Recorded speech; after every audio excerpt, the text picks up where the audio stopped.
नमस्कार। हमारे चैनल नींद की प्याली में आपका हार्दिक स्वागत है। आज हम आपको एक अनोखी और मधुर कहानी सुनाने जा रहे हैं जो आपके दिन भर की थकान, परेशानियों और सभी उलझनों को धीरे धीरे आपसे दूर कर देगी, ताकि आप पूर्ण शांति से नींद की मीठी गोद में समा सकें। तो सबसे पहले एक शांत, आरामदायक जगह पर बैठें या लेट जाएं। अपनी आंखें बंद करें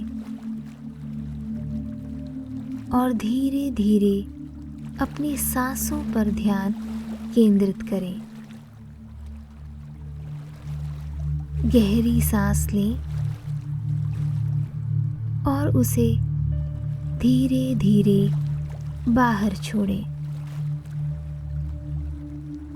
आज का दिन चाहे कितना ही कठिन क्यों ना रहा हो, अब सब कुछ पीछे छोड़ देने का समय है। याद रखें, जब हम भविष्य की चिंता में खो जाते हैं तो वर्तमान की खूबसूरती हमसे छिन जाती है। अपनी हर सांस के साथ अपने मन की हर फिक्र को बाहर निकालें। जब भी सांस छोड़ें, अपनी सभी चिंताओं को छोड़ने की कल्पना करें। अपने शरीर को पूरी तरह से ढील दें। अपने मन को शांति की गहराई में डुबो दें। हमें पूरी आशा है कि इस कहानी के हर शब्द में आपको वह सुकून और शांति मिलेगी जो आपकी आत्मा के हर कोने को छू जाए। तो आइए अपने मन और शरीर को इस पल में डुबो दें और हमारे साथ इस नई जादुई कहानी के अनुभव में शामिल हो जाएं।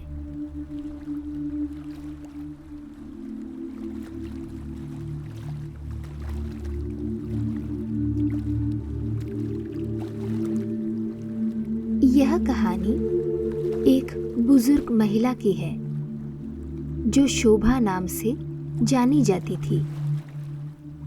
भले ही शोभा की उम्र काफी हो गई थी, लेकिन वह अब भी बहुत चुस्त और फुर्तीली थी। शोभा के पास एक अनमोल रहस्य था। उसकी आंगन के कोने में उगने वाली एक अद्भुत जादुई बूटी। इस पौधे के पत्ते चमकदार हरे रंग के थे, जिनमें चांदी की चमकती नसें थी। यह कोई साधारण पौधा नहीं था, बल्कि इसे देवताओं का एक दिव्य उपहार माना जाता था। शोभा उस पौधे को अपने बच्चे जैसा स्नेह देती थी। हर सुबह सूरज की पहली किरण से पहले ही वह उठ जाती और बड़े प्रेम से उस पौधे की देखभाल करती। जंगल की ताज़ी ओस इकट्ठा करती और उससे पौधे को सींचती। उसकी देखभाल का यह तरीका अद्वितीय था, मानो वह पौधा उसकी भाषा समझता हो। शोभा उस जादुई बूटी के पास बैठकर अपने बचपन की लोरियां गुनगुनाती, जिन्हें उसने अपनी दादी से सीखा था। जहां शोभा के हम उम्र लोग अपने जीवन की आखिरी पड़ाव में बिस्तर पर आराम कर रहे थे, यह पौधा उसकी शक्ति और स्फूर्ति का स्रोत बन चुका था। उसकी चाल में तेजी थी और चेहरे पर वही ताजगी जो उसकी उम्र को पीछे छोड़ देती थी।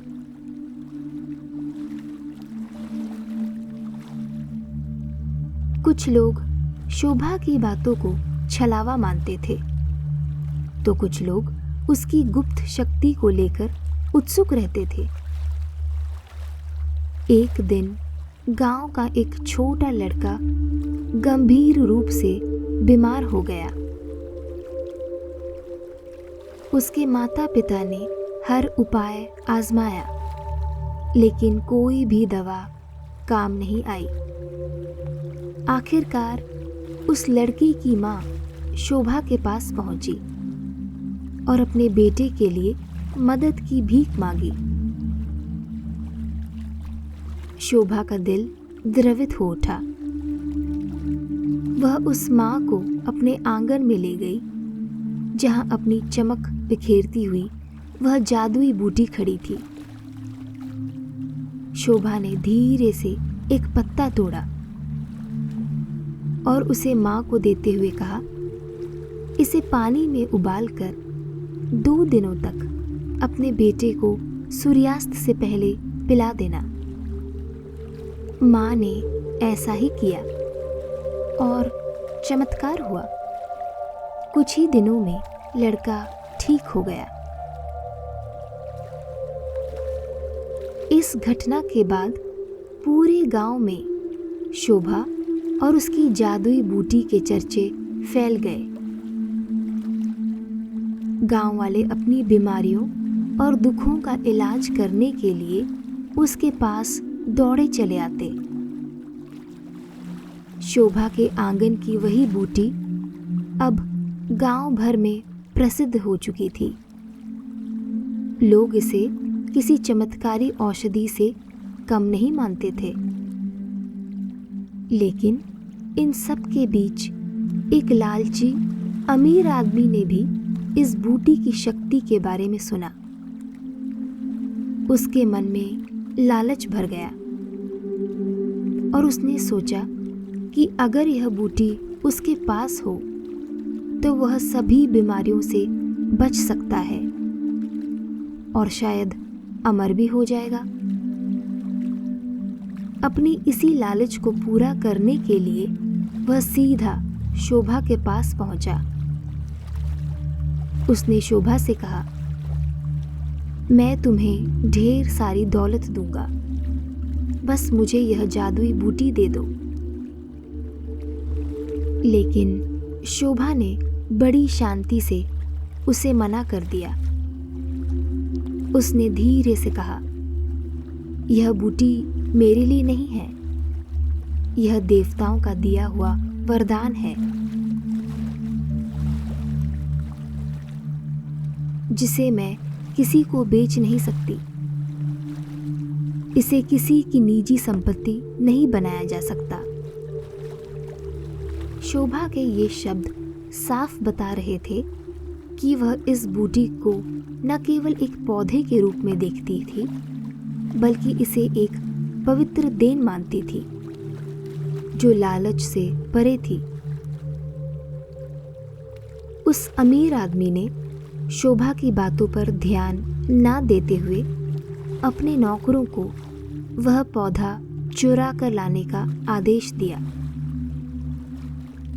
शोभा ने अपनी सारी प्रयास की, उन्हें समझाया कि इस जादुई पौधे की देखभाल प्रेम और स्नेह से होती है, लालच और जबरदस्ती से नहीं। लेकिन उसके सभी प्रयास बेकार गए। नौकरों ने उसकी बातों को अनसुना किया और पौधे को उखाड़कर अमीर आदमी के बगीचे में लगा दिया। वह पौधे को अपने नए स्थान पर लाने के बाद अमीर आदमी ने अपनी पूरी कोशिश की कि वह पौधा फल फूल सके। उसने अपने सबसे बेहतरीन माली लगाए, पौधे को विशेष खाद और पानी दिया, लेकिन कुछ भी काम न आया। पौधे ने धीरे धीरे मुरझाना शुरू कर दिया। उसकी चमक फीकी पड़ने लगी और उसकी पत्तियां सूखने लगी। अमीर आदमी अपनी नई संपत्ति को जीवित रखने के लिए हर उपाय कर रहा था, लेकिन वह पौधा उसे जवाब दे रही थी कि यह धन या शक्ति से जीवित नहीं रह सकती थी। कुछ ही दिनों में पौधा पूरी तरह से सूख गया। उसी दौरान अमीर आदमी खुद एक गंभीर बीमारी के चपेट में आ गया। उसके इलाज के लिए गांव के सभी वैद्य बुलाए गए, लेकिन कोई भी दवा काम नहीं आई। वह जादुई बूटी का पानी भी उस पर बेअसर रहा। ऐसा महसूस हुआ जैसे अमीर आदमी पर श्राप लग गया हो। उसे अब समझ में आ चुका था कि शोभा की बातों में सच्चाई थी। बूटी लालच के लिए नहीं, बल्कि सच्चे प्रेम और श्रद्धा के लिए बनी थी। हार और निराशा से घिरा हुआ अमीर आदमी आखिरकार शोभा के पास लौट आया। उसका घमंड अब टूट चुका था और उसकी आंखों में पश्चाताप के आंसू थे। उसने अपने लालच और गलतियों के लिए शोभा से माफी मांगी। शोभा के दिल में नफरत की जगह दया और करुणा थी। उसने बिना किसी द्वेष के उसकी माफी को स्वीकार किया।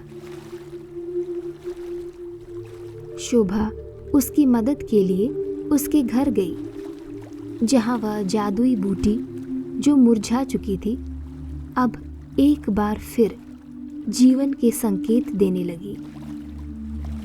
अपने पुराने अंदाज में शोभा ने बूटी को न केवल पानी से सींचा, बल्कि अपने प्यार और दया से भी उसे नया जीवन दिया। वह धीरे धीरे पौधे के पास बैठकर उसे वही पुराना मधुर गीत सुनाने लगी जो वह हमेशा गुनगुनाया करती थी। उसके पत्ते फिर से हरे भरे हो गए और उसकी चमक पहले से भी अधिक दमकने लगी। उसकी कोमलता और स्नेह के स्पर्श से वह बूटी फिर से हरी भरी हो गई, जैसे कभी मुरझाई ही ना हो। इस अनुभव से अमीर आदमी ने एक गहरी सीख ली। प्यार और देखभाल ही ऐसी शक्तियां हैं जो सच्चे मायने में जीवन को जीवित रख सकती हैं। गांव के लोग भी अब इस बूटी की असली शक्ति को समझ चुके थे और उसका सम्मान करते थे। यह जानकर कि यह केवल उन लोगों के लिए फलती फूलती है जो इसे प्यार और देखभाल से सींचते हैं। सच्ची ताकत लालच में नहीं, बल्कि प्रेम और श्रद्धा में होती है। चाहे वह इंसान हो, रिश्ते हों या कोई साधारण वस्तु, उन्हें यदि दिल से संजोया जाए तो वे सही मायनों में फल फूल सकते हैं।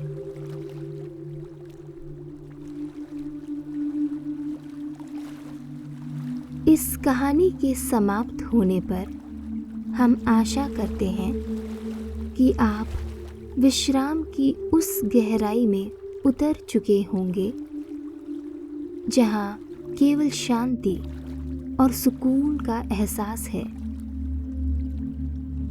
धीरे धीरे इस कहानी को अपने हृदय में समेटे हुए स्वयं को मीठी नींद की गोद में सौंप दें, जहां हर चिंतन, हर थकान विलीन हो जाए और बस एक गहरी मधुर निद्रा के स्पर्श का एहसास हो।